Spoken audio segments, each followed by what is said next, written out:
가지 순종이라는 제목으로 함께 말씀을 살펴보고자 합니다. 두 가지 순종입니다. 오늘은 이 말씀의 제목과 마찬가지로 순종에 대해서 살펴보고자 합니다. 순종이란 무엇인가? 묻지도 따지지도 않고 예 하면서 그대로 행동하는 것이 바로 순종입니다. 제가 어렸을 때 저희 아버지께서 저에게 순종을 위한 훈련을 엄청나게 시켜주셨습니다. 틈만 나면 오나 리모컨 좀 찾아와라. 네, 또 틈만 나면 오나 물 좀 떠와라. 이렇게 또 같이 밥을 먹고 나도 가족이 함께 식사를 하고 나면 우리에게 그런 약속이 있잖아요. 자기 밥그릇은 자기가 치운다. 그런데 그렇게 하면 아주 아름다울 텐데 아버지께서는 여전히 저의 순종을 훈련시키기 위해서 이렇게 말씀하셨습니다. 오나 치아라. 이렇게 말씀하셨습니다. 어렸을 때는 제가 순종을 참 잘했습니다. 왜냐하면 사실 저희 아버지 지금 이제 60 중반을 넘어서시는 나이를 연세를 지나고 계시는데 저는 지금도 저희 아버지한테 팔씨름을 못 이깁니다. 근데 놀라운 것은 제가 두 손으로 해도 못 이깁니다. 더 놀라운 것은 저희 3살 위에 형이 있는데 그 논산훈련소 조교거든요. 근데 조교 출신인데 그 전체 논산훈련소 전체 팔씨름에서 1등을 했는데 저희 아버지한테 졌습니다. 그래서 저에게 이 아버지 말씀에 불순종한다라는 것은 상상도 할 수 없는 일이었습니다. 그런데 이제 점점 자랄수록 생각이 깊어지고 어떤 세상 이치에 대한 깨달음이 생기게 되자 저에게는 이 아버지의 어떤 그 훈련에 대한 의문이 생기기 시작했습니다. 그리고 아버지 말씀에 이제 반문하기 시작했죠. 아버지께서 리모컨 가져와라 이렇게 말씀하시면 나보다 아빠가 더 가깝지 않을까? 이렇게 묻기도 하고, 또 아버지께서 뭔가를 요청하시면 우리 각자의 서로의 일을 그냥 잘 감당하면 더 좋을 것 같은데 라고 묻기도 했습니다. 어릴 때는 아빠가 시키니까 해야지 라고 생각했습니다. 그리고 까불었다가 한 대 스치면 기절할 수도 있으니까 조심해야지 라는 마음으로 토달지 않고 순종했었습니다.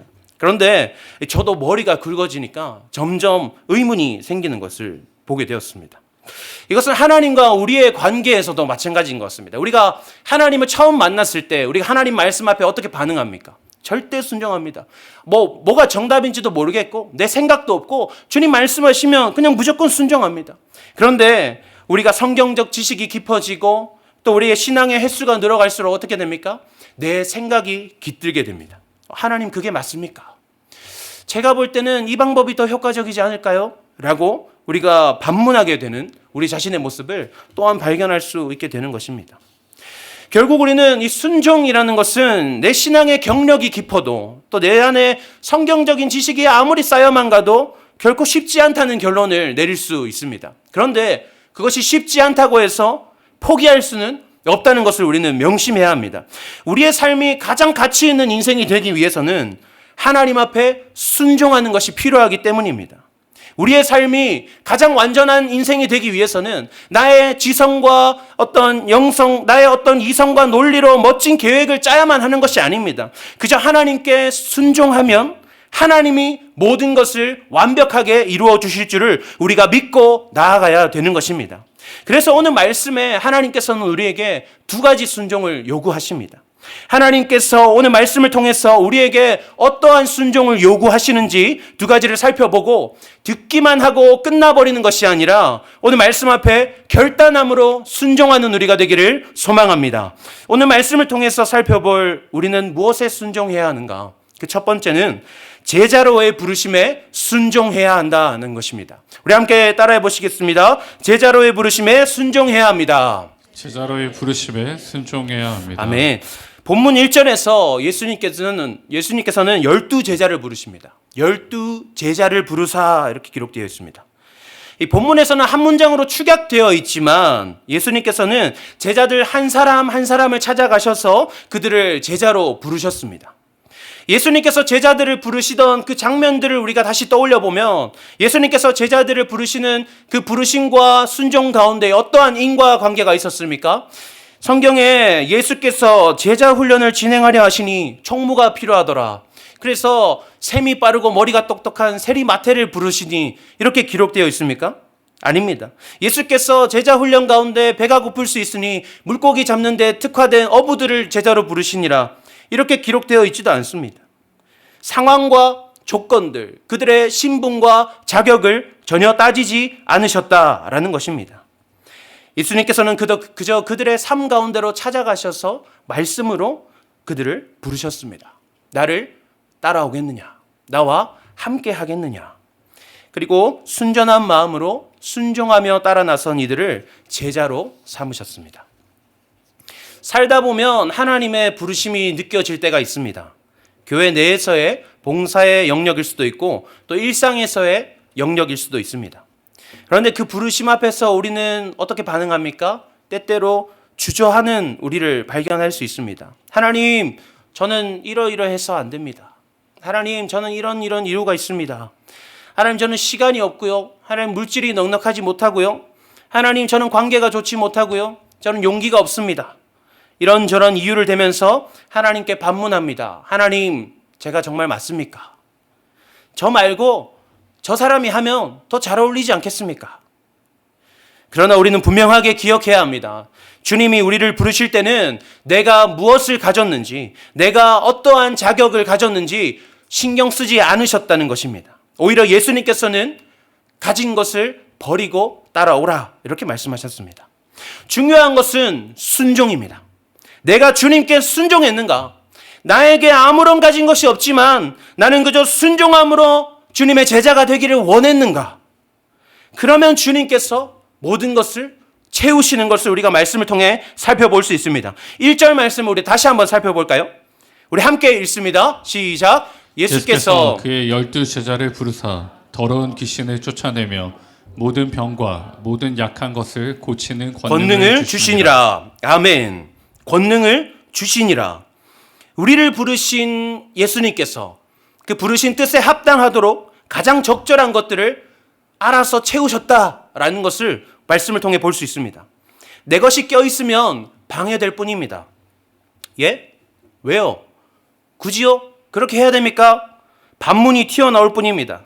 예수님의 제자가 되기 위해서 우리가 감당해야 될 역할은 그저 순종함으로 철저히 내 것을 비우고 주님의 채우심을 누리면 되는 것입니다. 저는 23살에 처음 사역을 시작했습니다. 제가 23살이 되던 그 11월부터 제가 이제 전도사가 되었는데요. 청소년부 시절부터 저는 교회의 온갖 일들을 다 도맡아 왔었습니다. 그래서 20살 청년대부터 청소년부와 청년부의 수련회를 다 계획하기도 하고 많은 일들을 맡았었습니다. 근데 그렇게 열심히 하다 보니까 제 마음에 어떤 마음이 있었냐면 나는 이제 사역 시작해도 되겠다. 이런 생각을 했습니다. 그래, 나 같은 사람이 사역해야지. 이런 생각을 했었습니다. 그러던 중에 어느 날 이제 신학교, 저희 고신대학교 출신인데요. 부산에 있는 고신대학교 이제 선배님 전화 오셔가지고 세원아, 대구에 내가 아는 목사님이 이제 분립개척을 하시는데 저도 처음에도 분립개척이었습니다. 분립개척을 하시는데 거기 전도사가 필요하다. 너가 함께 할 수 있겠느냐? 전화가 왔습니다. 그 전화를 받고 제가 어떻게 생각했겠습니까? 올 것이 왔구나. 네, 역시는 역시다. 제가 이렇게 생각했었습니다. 그렇게 전도사로서 첫 주일을 보내게 되고 집으로 돌아가는 버스 안에서 저는 하염없는 눈물과 함께 폭풍 같은 회개를 할 수밖에 없었습니다. 하나님, 저는 쓰레기입니다. 하나님, 저는 어찌 벌레만도 못한 저를 부르셨습니까? 교만했던 제 자신이 너무너무 부끄러웠습니다. 그렇게 저는 수개월 동안 날마다 눈물로 그 주일 밤을 보낼 수밖에 없었습니다. 지금도 때때로 제 안에 교만이 올라올 때가 되면 저는 하나님 앞에 이렇게 고백합니다. 하나님, 저는 벌레만도 못합니다. 그런데 그렇게 끝나지 않고 함께 고백하는 것은 저는 차라리 이 교회 가운데 없는 게 나을지도 모르는 그런 존재이지만 주님께서 저를 부르셨으니 제가 순종하겠습니다. 이렇게 고백합니다. 이 길을 가는 이유는 내 적성에 맞기 때문이 아닙니다. 내 미래를 계획하는 가운데 이 길이 가장 효과적일 것이라 계획했기 때문도 아닙니다. 주님께서 부르셨기 때문에 그냥 주님께서 채워주시는 것을 들고 나아갈 뿐입니다. 사랑하는 여러분, 여러분은 어떤 부르심 앞에 서 계십니까? 또 어떤 이유들로 주저하고 계십니까? 나의 부족함, 나의 상황, 나의 환경 다 괜찮습니다. 주님은 순종하는 자를 제자로 삼으십니다. 그리고 제자로 삼으신 자들에게 필요한 모든 것을 충만하게 채우시는 분이십니다. 오늘 말씀을 통하여서 제자로 부르시는 주님 앞에 순종함으로 나아가는 우리가 되기를 소망합니다. 아무것도 염려할 필요가 없습니다. 그저 순종함으로 주님의 제자가 되어서 날마다 주님을 따르며 살아가는 우리가 되기를 소망합니다. 우리는 무엇에 순종해야 하는가? 두 번째는 주님의 이 사도로의 보내심에 순종할 수 있어야 합니다. 1절에서 12사람을 제자로 부르신 예수님이 2절에서 그들을 사도라고 부르십니다. 12제자를 부르사 2절 말씀에 12사도의 이름은 이러하니 그들의 신분의 변화가 일어나는 것을 볼 수 있습니다.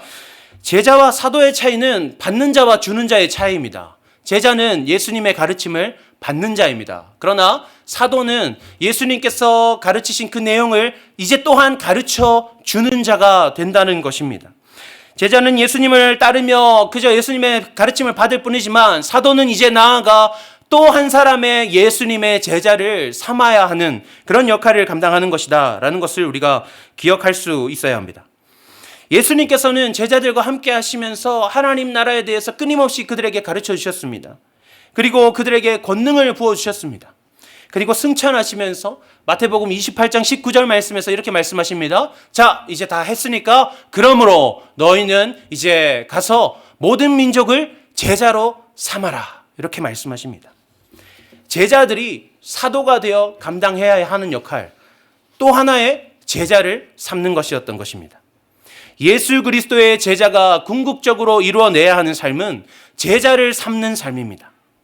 우리 삶에는 제자로 부르심을 받아 사도로 보내심을 받고 또 한 사람의 제자를 삼고 그 제자가 또 사도가 되어 또 예수 그리스도의 제자를 삼아 나가는 재생산의 역사가 계속해서 일어나야 하는 것입니다.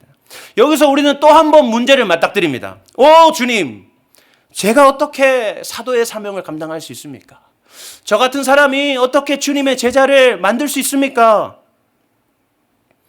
그런데 우리는 또 한 번 분명하게 기억해야 합니다. 우리를 제자로 부르셔서 하나님의 것들을 충만하게 채워주신 그 주님이 또한 우리가 사도로 부르심을 받아 그 순종함으로 살아가는 그 삶 가운데 마찬가지로 하나님의 것들을 계속해서 채워주신다는 것을 우리는 기억해야 합니다.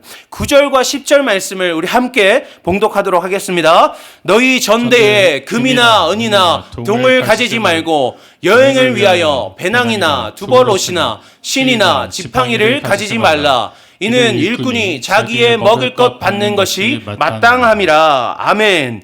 일꾼이 자기의 먹을 것을 받는 것이 마땅하듯이 하나님께서는 오늘 말씀에 순종함으로 사도로 보내심을 받아 하나님 나라를 위해 힘써 달려나가는 그 한 사람 한 사람들의 삶을 반드시 책임지시겠다. 오늘 말씀을 통해서 약속하시는 것입니다.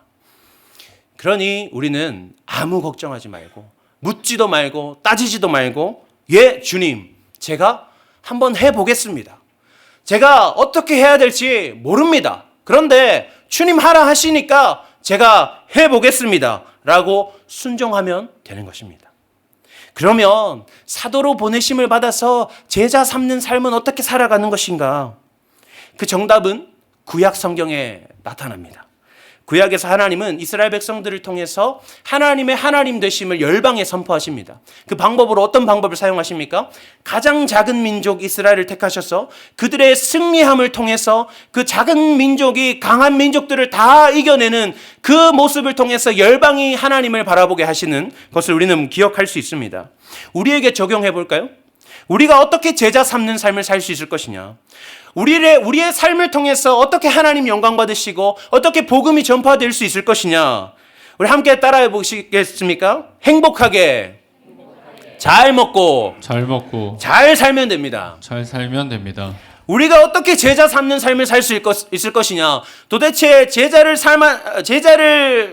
삼아내는 그 재생산의 삶은 어떻게 우리 삶 가운데 일어날 수 있을 것이냐? 우리가 그냥 행복하게 잘 먹고 잘 살면 된다는 것입니다.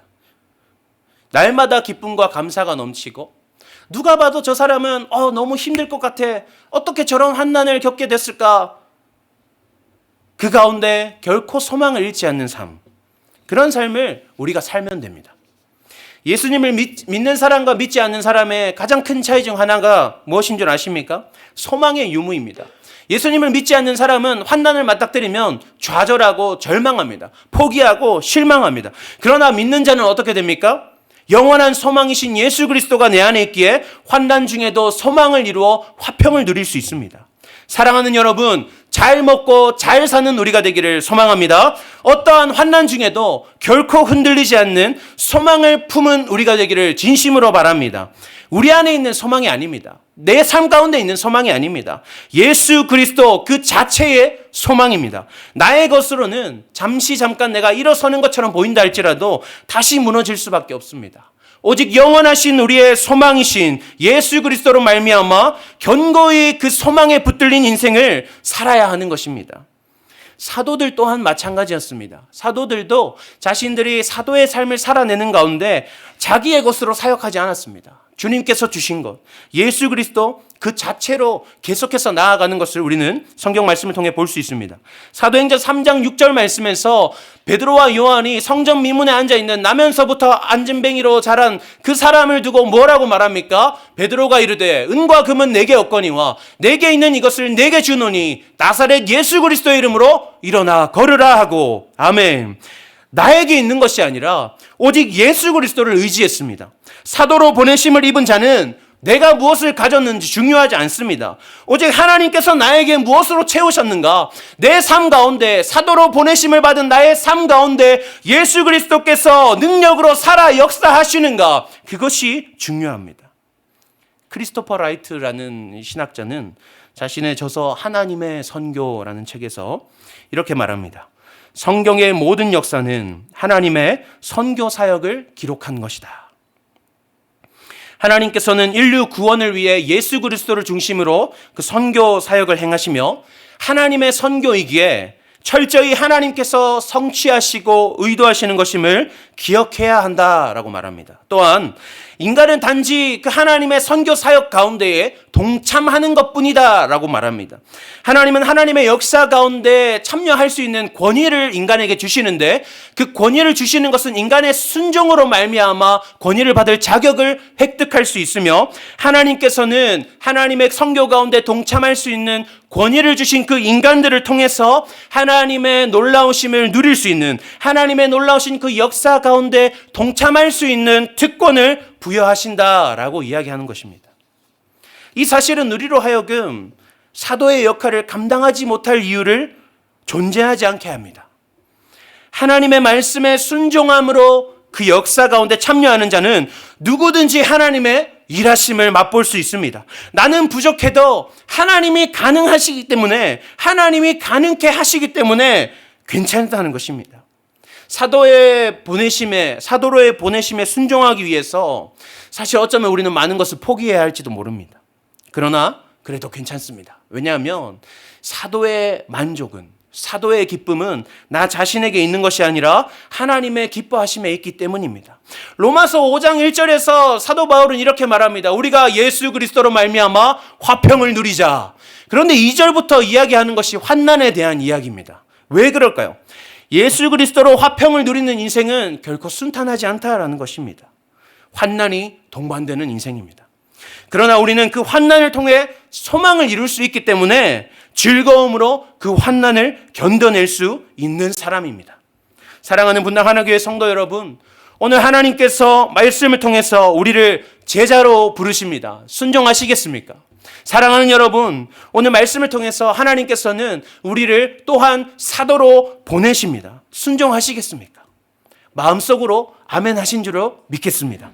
하나님께서 행하시는 놀라운 역사 가운데 순종함으로 동참해 보시지 않겠습니까, 여러분? 하나님께서 정말로 우리가 상상조차 할 수 없는 엄청난 일들을 계획해 놓으셨는데 그 멤버가 되고 싶지 않으십니까, 여러분?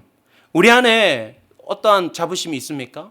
하나님께서 이찬수 목사님을 통해서 이 한국교회 가운데 1만 성도 파송운동이라는 그 운동을 일으키게 하시고 우리가 그 운동 가운데 감사함으로 기쁨으로 동참했다는 자부심이 있습니다. 그런데 그것을 넘어섭니다. 얼마나 넘어서는지 가늠조차 할 수 없습니다. 앞으로는 그런 일들이 아니요, 그보다 더 놀라운 일들이 비일비재하게 일어날 것입니다. 세상이 뒤집어질 것입니다. 여러분, 그 일 가운데에 순종함으로 동참하시겠습니까? 우리 함께 찬양하며 나아가도록 하겠습니다.